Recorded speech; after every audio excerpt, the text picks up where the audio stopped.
Welcome to Standard 6, Subject General Science, Lesson number 13. The name of lesson is Sound. Student, in last online lecture,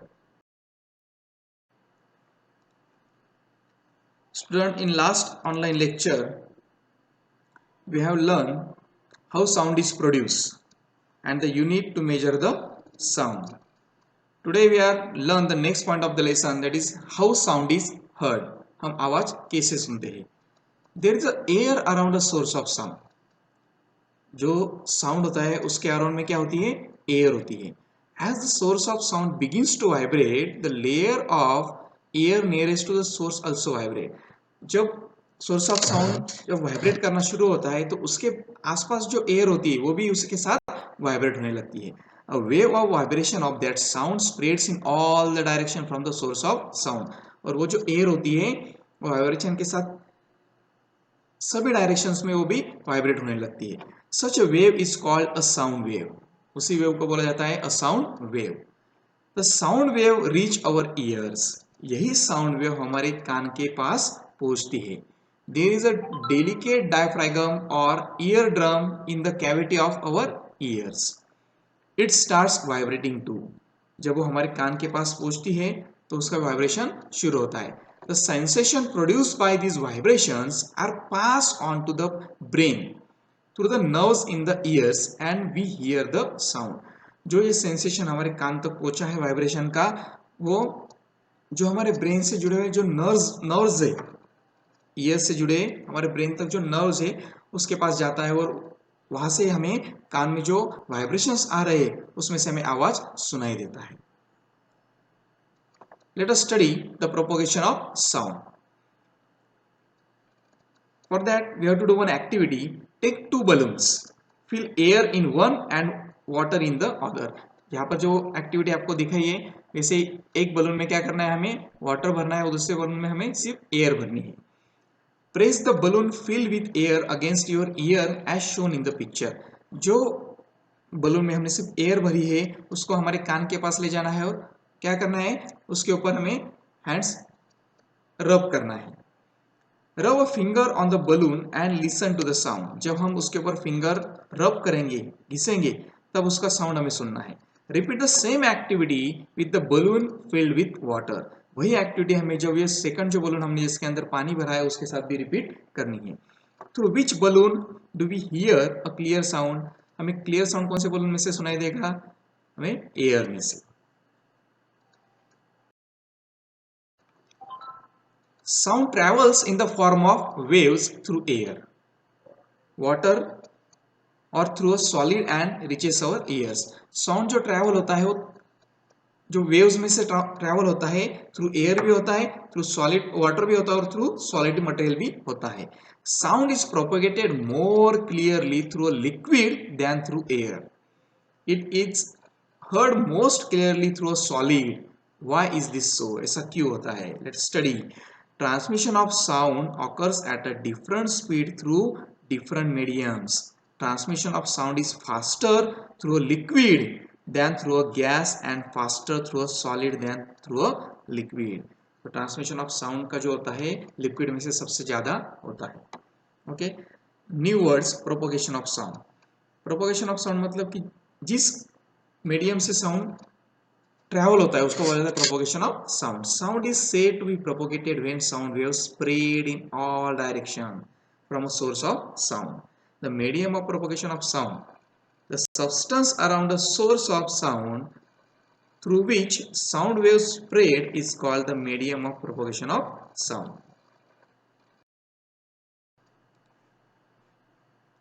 Next point of the lesson, that is sound or a noise pollution. A loud sound is harsh to the ear. Such sound produce noise. जो बड़ा आवाज होता है जो हमारे कान के लिए comfortable नहीं है, जो हम सुनना नहीं चाहते, उसको बोला जाता है नॉइज और अ नॉइज पोल्यूशन.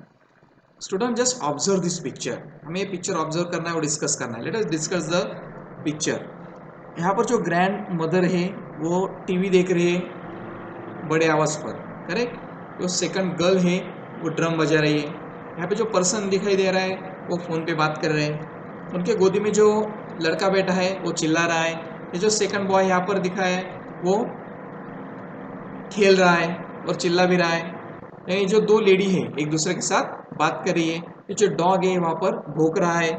देन घर के बाहर जो व्हीकल्स है उसके साउंड जो हॉर्न का आवाज आ रहा है और ये जो बर्ड यहाँ पर सिंग कर रहा है और जो भी चिल्ला रहा है।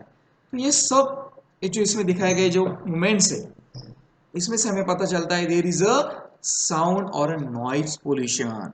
यहाँ पर क्या है सब साउंड और नॉइज पोल्यूशन है। हर एक का आवाज एक दूसरे में मिक्स हो रहा है। जब दो या एक से दो जो आवाज होती है एक दूसरे के साथ मिक्स होती है उसका बोला जाता है साउंड पोल्यूशन और noise pollution. Make a list of all sounds implied in the picture. यहाँ पर जो अलग अलग साउंड है उनके आपको एक लिस्ट बनानी है। How would this atmosphere affect a person who is not feeling well.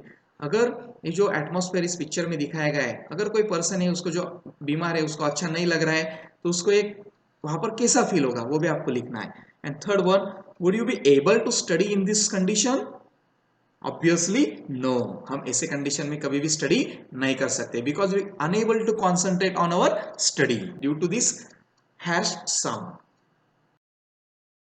Let us study the situations shown in the picture as we discuss are often seen around us. हम बहुत बार ऐसी picture हमारे आसपास भी देखते हैं। Some of the sounds they depict are pleasant while others are harsh. जो कभी कभी कुछ साउंड्स होते हैं जो हमारे कान के लिए अच्छे भी हमें सुनने के लिए लगते हैं लेकिन जब वही साउंड हम बहुत बड़े वॉल्यूम में सुनते हैं तो हमें वो हैश लगते हैं, अनकंफर्टेबल लगते हैं। Very loud or continuous noise has adverse effects on the people of that locality.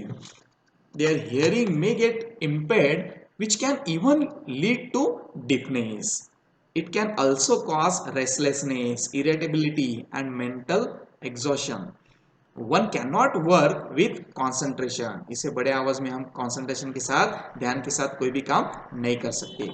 This kind of continuous noise which may have ill effects is called noise pollution. इससे जो बहुत सारा हमें continuous noise आवाज जब सुनते हैं तो उसको बोला जाता है noise pollution.